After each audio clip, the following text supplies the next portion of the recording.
하나님의 말씀은 베드로전서 1장 1절로 2절까지 보겠습니다. 베드로전서 1장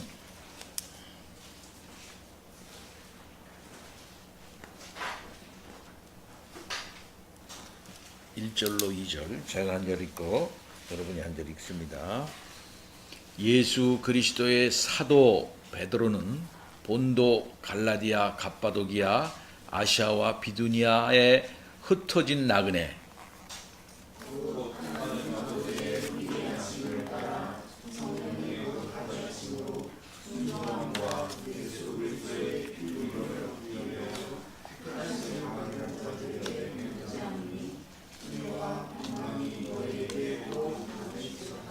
아멘. 우리가 지난번 시간에 베드로 전서의 대략적인 진리의 말씀을 요약을 해서 얘기를 했습니다. 고난 가운데 처해져 있는 1세기 그리스도인들에게 사도가 위로의 편지를 쓴 것이다 라고 말씀을 했습니다. 오늘도 그 첫 번째 1절과 2절 말씀을 기본으로 해서 사도의 위로의 편지, 사도의 위로 편지에 대해서 이제 말씀을 드리도록 하겠습니다. 편지를 받으면 참 기쁘죠. 요즘 같으면 문자도 참 좋습니다. 그러나 문자보다도 손으로 직접 쓴 육필 편지를 우리가 받으면 참 새롭고 신기하고 그렇게 되지요. 재미난 것은 여러분들이 목사에게 준 육필 편지, 또 목사가 교인들에게 준 육필 편지, 이런 편지들은 잘 보관을 해서 평생도록 갖고 있으면 참 좋겠다, 이런 생각을 가집니다. 저도 어떤 교인들이 저에게 준 육필 편지가 있으면 그 편지를 잘 간직을 해서 모아두고 있습니다. 우리가 우리 이옥복 우리 사모와 제가 약혼을 하고 2번 만나고 결혼했어요. 사실 그래서 3번째 만날 때 우리가 결혼한 거거든요. 3번 만나, 그러니까 4번째 정도에 만나 결혼한 거예요. 저는 서울에 있고 우리 안사람은 통영에 있고, 저는 학생이고 또 우리 안사람은 또 집에 일도 돌봐야 되고, 그러니까는 서로 왔다 갔다 할 수가 없었습니다. 그러나 편지 왕래는 많이 했어요. 우리 안사람 편지하고 제가 편지하고, 이 선생 잘 계십니까? 이러면서 편지도 쓰고 그렇게 했는데, 우리 안사람이 또 사실 또 글도 잘 씁니다. 저는 폼나게 쓰려고 좀 했고요. 우리 안사람 그저 진솔하게 이렇게 자연의 정서를 담아서 저에게 편지를 주었는데, 그 편지를 지금도 잘 간직을 하고 있습니다. 그때 우리가 가지고 있었던 정서를 이렇게 나눴던 것을 볼 수 있습니다. 이렇게 그 편지를 나누는 것 얼마나 좋습니까? 편지 속에 마음이 들어있죠. 사도 베드로는 교인들에게 편지를 썼습니다. 이 편지는 사도의 편지입니다. 그럼 먼저 우리가 생각해 볼 때, 이 사도가 누구이길래 교인들에게 편지를 쓰느냐라는 말씀부터 드립니다. 우리 주 예수 그리스도는 하늘에 올라가셨어요. 그리고 주님의 마음을 누구를 통해서 표현하고자 하셨냐면 사도들을 통해서 표현하고자 했던 것입니다. 우리 주님은 하늘에 올라가서 교인들에게 보이지 않습니다. 그러나 주님께서는 사도들에게 말씀을 주시고 교인들을 살피라고 하셨습니다. 교회를 세우라고 말씀을 하셨습니다. 교인들에게 하나님의 말씀을 전할 때는 내가 너에게 말씀을 줄 테니 그 말을 교인들에게 전하라, 그렇게 말씀을 하신 거예요. 이게 사도는 그렇기 때문에 우리 주님이 천상에 올라가셔서 그의 교인들에게 말씀하시는 계시의 통로라, 이렇게 말씀할 수가 있습니다. 주님이 다시 이 땅에 내려와서 이제 이스라엘은 다 도셨으니까 주님이 직접 저 소아시아를 다니면서 여기도 다니고 저기도 다니고, 또 소아시아를 건너가지고 더 유럽 쪽으로 건너가셔서 여기도 다니고 저기도 다니시고, 또 그러다 결국 로마도 가시고, 우리 주님이 직접 육신을 가지시고 이 땅에서 그렇게 활동하시지 아니하셨다, 이 말씀입니다. 지상 생애를 마치시고 우리 주님은 천상으로 올라가셔서 천상에서 사역을 한다, 이 말씀이죠. 그러니까 새로운 단계로 우리 주님은 일하시게 되는 거예요. 늘 요한복음에서도 얘기를 했듯이 주님의 천상 사역은 더 광범위하게 이루어지게 되는 거죠. 그리고 사도들을 풀어서 이렇게 말씀을 전하게 되니까 입이 여러 가지죠. 우리 주님이 한 번 말씀하는 것보다 사도들이 계속 이렇게 주의 종들이 말씀하시니까 여러 곳에서 많이 말씀하실 수가 있는 거죠. 그런 면에서는 더 능력 있게라고 표현합니다. 더 능력 있게 우리 주님께서 천상에서 일하시는 거예요. 지상에서 일하는 것보다 더 광범위하게 일하시고, 또 지상에서 일하는 때보다도 더 능력 있게 우리 주님께서는 일하시는 우리 주님이신 거죠. 그런 차원에서 천상에서 아주 효과적으로 우리 주님께서는 일하시게 되는데, 우리 주님이 여기저기 다니셔야 하지만 제자들을 풀어서 다니시게 되는 것입니다. 단순한 제자들이 아니라 그들은 우리 주님이 특별히 선택하신 사도들이에요. 그 사도는 계시의 통로였고, 우리 주님이 직접 오는 것과 똑같은 우리 주님의 전권 대사가 바로 사도였던 것입니다. 따라서 우리 주님의 편지나 주님의 편지나 똑같은 권위를 가지게 되는 거예요. 요한 계시록에 본 것 같으면은 우리 주님이 직접 교회의 사도들에게 나타나서 내 말을 적어서 교회에게 다 회람시켜라, 이렇게 말씀을 하시면서 요한 계시록의 계시, 곧 예수 그리스도의 계시를 주지 않습니까? 이렇게 직접 우리 주님이 나타나셔서 그렇게 말씀하실 수도 있겠습니다만은, 사도들을 통해 가지고 간접적으로 어떤 면에서는, 그러나 그것은 우리 주님이 하신 것과 똑같은 권위와 무게를 가지고 주님께서 그의 교회를 돌보시게 됐던 것이죠. 이것이 천상사역의 방법입니다. 사도들을 통해서 교회를 이제 교회에게 말씀하시게 되는 것이죠. 이런 점에서 볼 때 예수님의 말씀이나 사도의 말씀이나 똑같은 권위를 가지게 되는 거예요. 이번에 우리나라 대통령이 되고서 여러 나라의 특사를 보내지 않았습니까? 그죠? 그 특사가 한 말은 곧 대통령의 말과 똑같은 말이고, 그 대통령의 그 특별 편지를 가서 전해 준 거예요. 그런 면에서 볼 때 그 특사는 사도와 같은 의미를 가지게 되는 것입니다. 천상에서 우리 주님께서는 여러 교회들에게 사도들을 통해서 가르칩니다. 사도들을 통해서 위로합니다. 사도들을 통해서 교회를 치리하게 되는 거예요. 이런 사역을 지금 누가 하고 있는 겁니까? 사도 베드로가 하고 있는 것입니다. 따라서 이 사도의 마음이나 예수님의 마음은 똑같은 마음이에요. 그래서 요한계시록에서 우리 주님이 사도 요한에게 교회를 걱정하면서 했던 그 심정이나, 지금 여기 사도 베드로가 교회를 걱정하며 교회와 함께하는 마음으로 사도의 말을 전하지만 바로 그것은 우리 주님의 말씀이다 라고 말할 수가 있는 것입니다.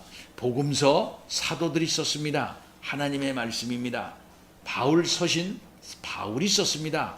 사도지만 그가 곧 하나님의 말씀을 한 것입니다. 야고보, 베드로 또한 또 여러 다른 분들이 하나님의 말씀을 했지만 그 모두가 다 자기의 말 같지만 결국 그것이 하나님의 말씀으로 우리가 똑같이 받고 있지 않습니까? 복음서의 권위나 서신서의 권위나 다 똑같은 하나님의 말씀으로서의 절대적 권위를 갖게 되는 것이죠. 이런 면에서 볼 때 사도가 편지를 보내고 있어요. 따라서 이 사도의 편지는 곧 우리 주님의 위로의 편지다라고 하는 사실을 우리들이 받아야 될 것입니다. 자, 그럼 이 사도는 누구에게 편지를 썼습니까? 여기 보니까 본도, 갈라디아, 갑바도기아, 아시아와 비두니아에 흩어진 나그네에게 편지를 썼어요. 흩어진 나그네들이라 이렇게 말을 했는데 어디에 흩어졌느냐? 본도, 갈라디아, 갑바도기아, 아시아와 비두니아에 흩어진 나그네라 이렇게 말하고 있습니다. 이 지역은 지금의 터키 지방이에요. 우리 한국 사람들이 많이 가는 데가 어디입니까? 갑바도기아를 많이 갑니다. 그래서 목사님도 갑바도기아는 못 가봤지만 텔레비로 많이 봤어요. 거기 보면은 그 굴 있잖아. 이 바위에 굴을 뚫어서 거기서 옛날에 그 고난을 피해서 거기서 살았고 그 이후에 터키 사람들이 바위 굴을 만들어 가지고 살았는데 아주 시원하다고 그래요. 그게요.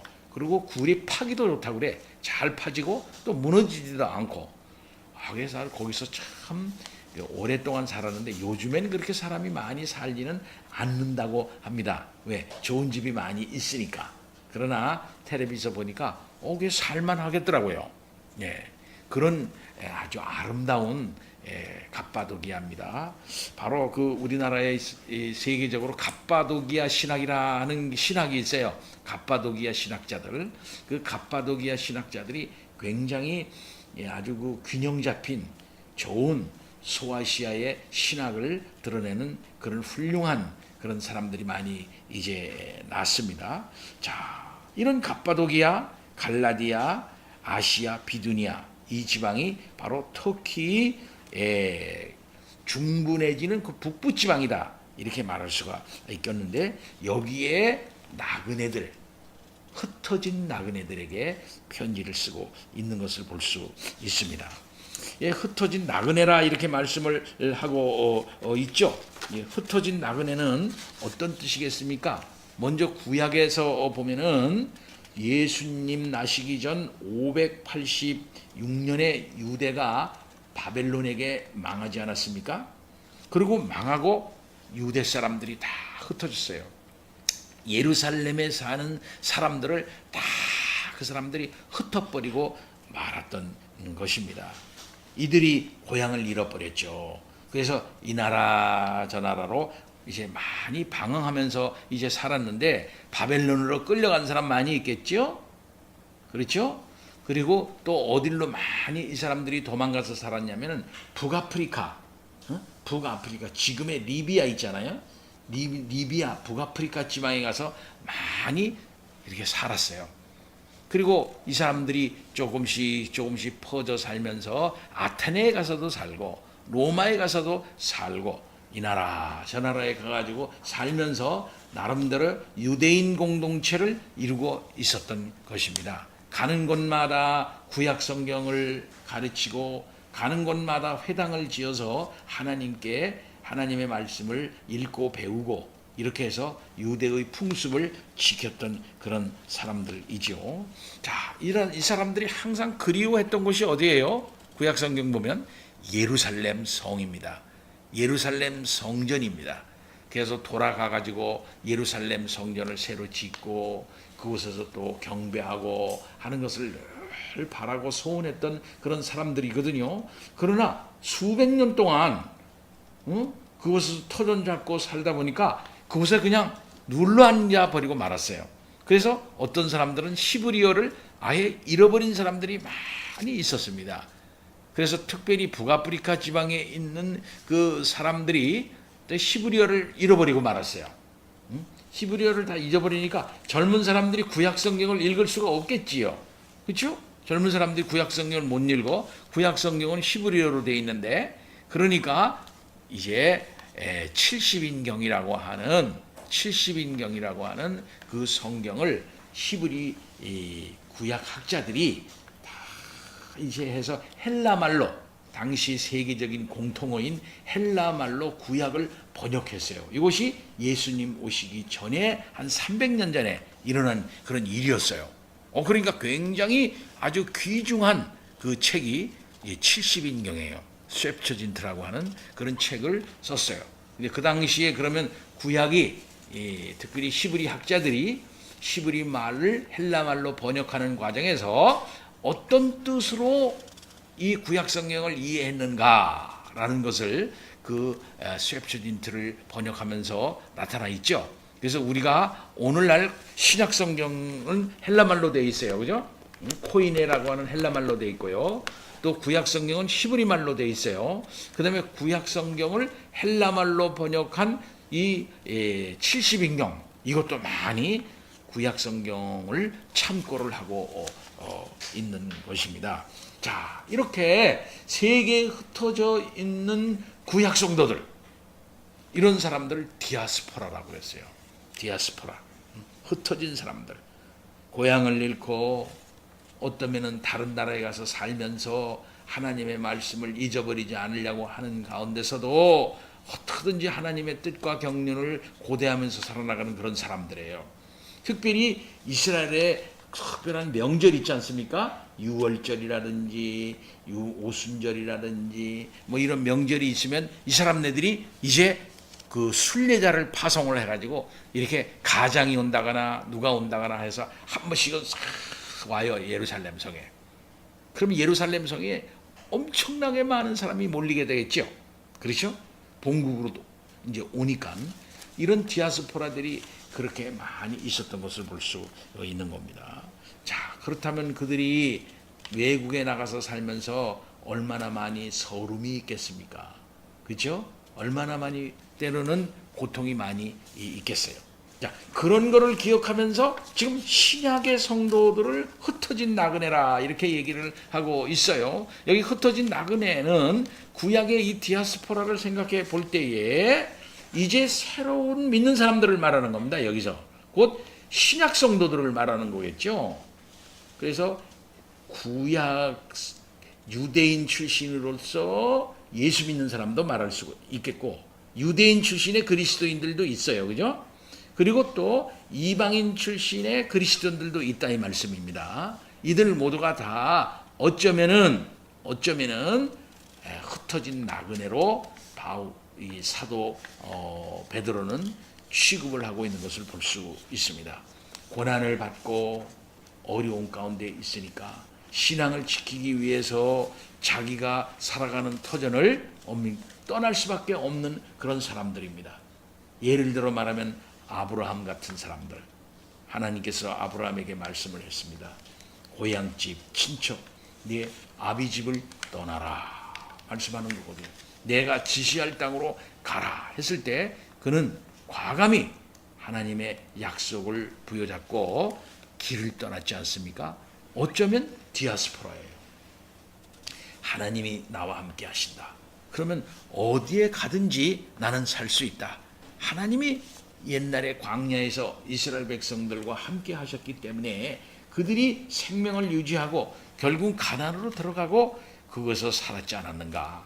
하나님이 함께 주있다면은 어디를 가도 거기가 곧 복의 장소고 거기가 곧 가나안이다 하는 마음을 가지고 그들은 고난 가운데서 길을 떠났던 거예요.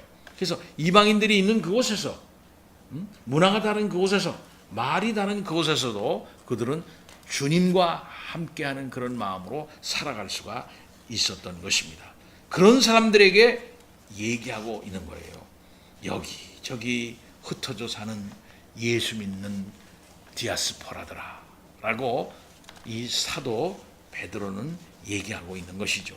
자, 이런 걸 생각을 해 본다면 흩어진 이 나그네와 같은 이 믿는 사람들이 참 그들을 바라보면서 사도가 얼마나 많은 사랑의 마음을 가지고 있었을까요? 이것은 우리 주 예수 그리스도의 마음과 같은 같은 것입니다. 주님께서 하늘에서 교회를 바라보는 거예요. 교회를 바라봐요. 그들이 고난과 어려움을 당합니다. 그러면서 짐을 싸고 여기로 갔다가 저기로 갔다가 또 여기가 고난이면 여기로 갔다가 저기로 갔다가 그래요. 곧 이삭이 그랬지 않습니까? 이삭이 그것을 우물을 파고 거기서 정착을 해요. 우물을 판다는 것은 여기 정착한다는 의미예요. 근데 이방인들이 와서 우물에 대해서 시기하고 질투하고 그러니까 또 다른 우물을 파면서 또 떠나는 거야. 거기를 그들에게 줘요. 왜? 삶의 터전인데 그 삶의 터전을 그들에게 다 줘버리고 또 다른 데 가서 또 우물을 파고 거기서도 살아요. 그러나 그곳에서 또 이방인들이 와서 또 이런 문제가 있으면 또 다른 데로 가고 하는 것처럼 이 세상은 완전히 털을 잡고 살 수가 없는, 정처를 분명히 받고 살 수가 없는 그런 곳이다 라고 하는 사실을 우리는 깨달아야 돼요. 그러니까 우리 주님이 마련해 놓으신 바로 그곳, 마지막에 우리가 당도할 그런 그 천상의 나라, 바로 거기에 갈 때까지 이 세상에는 뭡니까? 믿음의 순례를 할 수밖에 없어요. 어떨 때는 이런 길로, 어떨 때는 저런 길로 가지만은 우리 주님이 인도해 주시는 그런 길을 따라 가지고 나가는 거예요. 목자를 따라서 양이 가는 것처럼 우리 주님을 따라서 우리는 이 세상 가운데서 흩어진 나그네와도 같은 그런 정처 없는 삶을 살아갈 수밖에 없는 그런 사람들이다 라는 사실을 우리가 알아야 되겠어요. 그래서 아브라함은 자기가 나온 고향 그것으로 돌아가지가 않고 하늘에 하나님께서 마련해 놓으신 그 천성을 향하여 계속 걸어갔다고 성경은 말하고 있습니다. 사랑하는 성도 여러분, 그런 면에서 우리들은 하나님께서 이 땅에 풀어놓으시는 하나님의 사람들이다라고 말할 수가 있겠습니다. 자, 그렇게 살아나가는 이유를 바울 사도는 그 뒤에 세 가지로 정의하고 있어요. 이 땅 위에서 흩어져서 살아나가는 나그네와도 같은 디아스포라이지만 너희들은 어떤 사람인 줄 아느냐 라면서 이 세상적인 차원에서 그들을 정의하고 있는 것이 아니라 하나님의 차원에서, 하나님의 그 구원의 그 차원에서 그들을 정의하고 있는 것을 볼 수가 있어요. 그런 점에서 볼 때 너희는 근본적인 차원에서는 나그네가 아니다. 근본적인 차원에서 너희는 그야말로 이상한 사람들이 아니고 너희야말로 하나님이 사랑하시고 너희야말로 하나님의 구원 역사의 결과물이다 라고 하는 사실로 그들에게 자기 정체성을 부여하고 있는 것을 볼 수 있습니다. 우리나라에 보면은 여기 보니까 산에 이렇게 쭉 가보면은 허씨들이 많아요. 양천 허씨, 양천 허씨들이 많아요. 근데 허씨도 두 가지랍니다. 김해 허씨가 있고 양천 허씨가 있어요. 김해 허씨는 알다시피 김수로 왕의 부인으로 인도에 공주가 오죠. 실제로 공주가 왔어요. 실제로 인도에서 공주가 와가지고 김수로 왕하고 결혼을 합니다. 이게 허씨야. 그분이 이름이 허씨. 허씨 부인이야, 그 사람이. 그 씨가 뭡니까는 허씨, 김해 허씨예요. 그 씨가요. 그리고 또 양천 허씨가 있어요. 그래서 전통적으로 보니까 여기 가서 물어보니까는 김해 허씨는 부자래요. 양천 허씨는 조금 떨어진답니다. 근데 이 동네가 김해 허씨, 여기 특별히 양천 허씨의 집성촌이에요. 이 산에 가면 보니까 다 양천 허씨야. 양천 허씨. 보면 또 김해 허씨는 몇 없더라고. 돌아가신 그 묘비가요. 다 그렇더라고요. 자, 이렇게 어떤 지방에 누구 허씨면은 허씨가 살아나가는 그 동네, 최 씨가 많은 동네, 이 씨가 많은 동네, 그 집성촌이죠. 그런 곳에 뭡니까? 성씨가 다른 사람이 가면은 타성바지라 그래서 별로 그렇게 좋아들 안 해요. 예. 근데 예수 믿는 사람이 꼭 그와 같다 이 말씀입니다. 나름대로 거기에는 그들의 문화가 있고 그들이 가지고 있는 그 나름대로의 기득권이 있고요. 그들 나름대로의 사회적인 구조가 있는 거예요. 근데 그 속에 들어가서 사는 거야. 네. 나그네로 사는 거야. 그 쉬운 게 아니에요. 오늘날도 그것이 쉬운 것이 아닌데 고대에는 더더욱 어려웠다라고 말할 수가 있어요. 근데 그들이 그런 곳에서 당하는 여러 가지의 어려움과 고통 이런 것에 대해서 사도는 영적인 차원에서 그들을 위로하고 있는 거예요.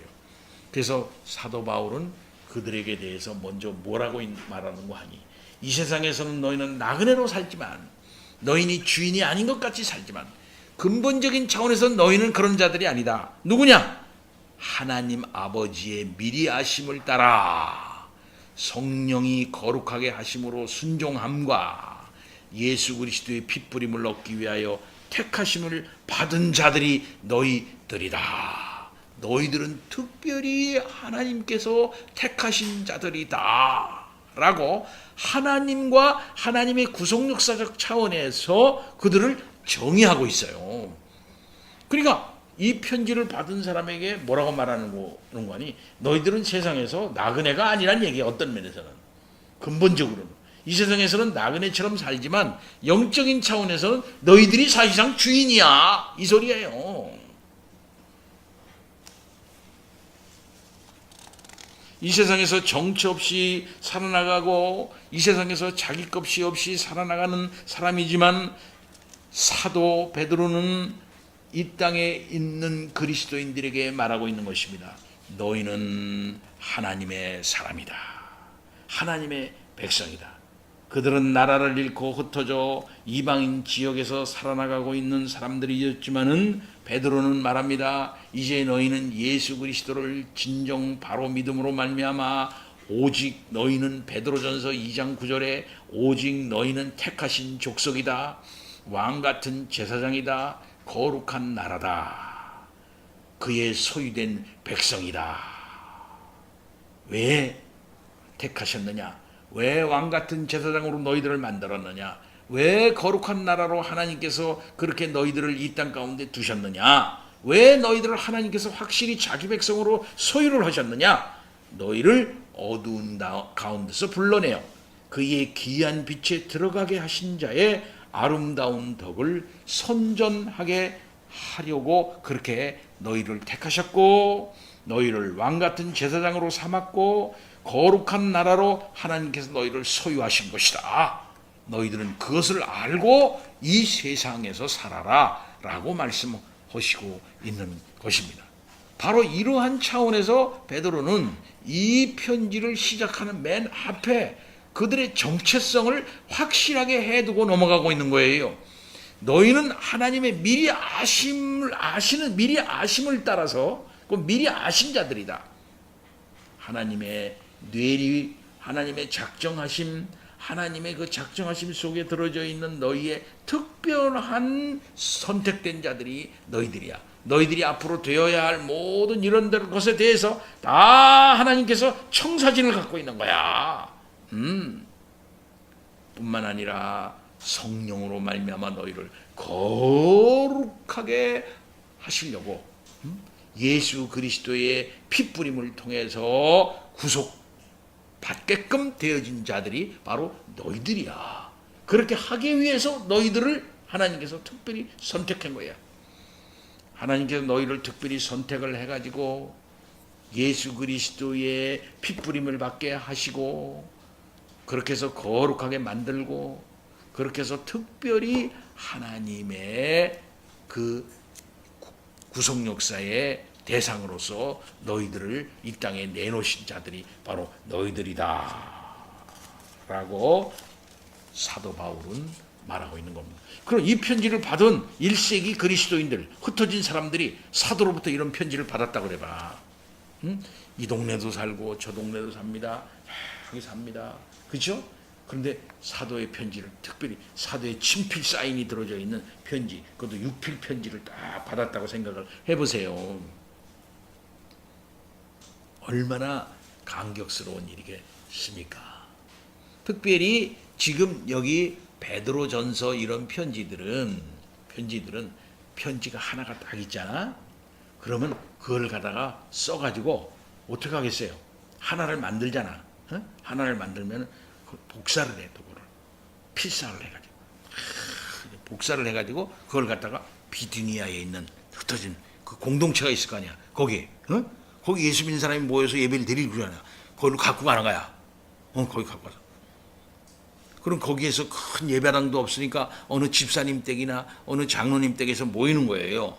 그 모여서 한 3, 40명 모여가지고 예배를 드리고 있는 사람들에게 사도께서 편지를 보냈어. 사도께서. 그래?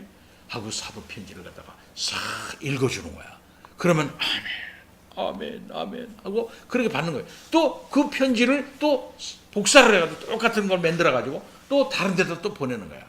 머니까, 먼 지역이, 굉장히 먼 지역으로 서로 있으니까 또 이렇게 보내고 이렇게 해가지고 그 편지를 똑같이 만들어서 그렇게 회람을 시키는 거예요. 회람용 편지였단 말이에요. 아주 공식적인 문서였어요. 예. 이것은 곧 우리 주 예수 그리스도께서 천상에서 사도들을 통해서 이 땅에 흩어져 살고 있는 받고 있는 형제들에게 힘내라. 너희들이 누군지 아냐? 너희들은 보통 사람 아니야. 너희들은 예수 그리스도로 말미암아 구속함을 받게 해가지고 마지막 날에 거룩하게 딱 하나님 앞에서 선악하게 할 하나님의 특별한 택한 사람들이 바로 너희들이야. 그러니까 영적 자존심을 딱 가져라. 영적인 정체성을 너희가 가져야겠다. 알았지? 앞으로 많은 고난이 올 거야. 많은 고통이 올 거야. 그러나 너희들이 하늘에 속한 자, 하나님의 백성이라는 사실, 하나님께서 특별히 선택한 사실, 성령께서 특별히 너희를 거룩하게 한 사실을 너희들은 알아야 되겠다. 인사초도에 성부 하나님, 성령 하나님, 성자 하나님의 이 삼위일체의 역사가 나오고 있잖아요. 이 사실을 알 때 내가 누구구나, 나는 어떤 사람이로구나 하는 사실을 이 편지 받는 사람들이 알고 힘을 얻겠지요. 사랑하는 성도 여러분, 이제 우리 주님이 얼마 안 있으면 오지 않겠나라고들 말하는 이 종말의 시대에 우리들이 살고 있습니다. 종말의 시대는 고난의 시대예요. 복음에 대해서 무관심합니다. 또 믿는 자들도 진리 인식이 희박해지고 있습니다. 믿는다는 것이 무엇인지 올곧게 자기 정체성을 분명히 드러내지 못하고 있는 그런 시대에 살고 있습니다. 이 세상의 문화는 예수 믿는 사람을 전혀 고려하지 않고 흘러가고 있는 것 같아요. 교회를 아주 세상은 우습게 보고 있습니다. 그럼에도 불구하고 하나님의 나라는 더 능력 있게, 하나님의 나라는 더 확실하게 역사하고 있습니다. 바로 오늘 같은 하나님의 말씀은 우리들에게 뭐라고 말씀하고 있습니까? 이 시대를 사는 형제 자매들이요, 흩어진 그리스도인들이요, 너희들은 하나님이 미리 아시고 택하신 자들이고 성령의 놀라운 역사로 말미암아 거룩하게 된 자들이고 하나님이 택하신 자들이다 라고 하는 사실을 아세요. 자기 인식을 확실히 가지세요 라고 말하고 있는 것입니다. 사랑하는 성도 여러분, 그런 인식을 가집시다. 어린아이도 그렇고 우리 모두도 그렇고 믿는 이들이 힘을 얻어야 할 이유가 어디에 있어요? 바로 자기가 누구인가 하는 사실을 아는 데서부터 시작되는 겁니다. 여러분 하나님의 택한 백성이에요. 마지막 날 거룩하게 세우시려고 하나님께서 하신 하나님의 백성이라는 사실을 믿으시고 사도의 편지를 통해서 크게 위로받으시는 성도들 되어질 수 있기를 바랍니다. 아멘. 다 같이 기도합니다. 하나님 아버지, 결국은 이 세상에서 나그네일 수밖에 없는 삶을 살아나가지만 사실 따져보면 이 세상은 하나님 것이고 또 우리들은 하나님의 백성이며 하나님의 나라입니다. 하나님 아버지, 하나님께서 우리를 미리 택하셔서 거룩한 자로 이 세상에 내놓으신 것입니다. 이 사실을 알고 이 세상의 우리들을 향한 오해와 무관심과 온갖 악한 모든 비방들을 참고 견디며 진리의 사람으로 자기 존재성을 확실하게 하면서 세상을 살아나가는 우리들이 되도록 아버지 인도해 주옵시기를 원하옵고 기도하옵나이다. 감사합니다. 예수 그리스도 이름으로 기도하옵나이다. 아멘.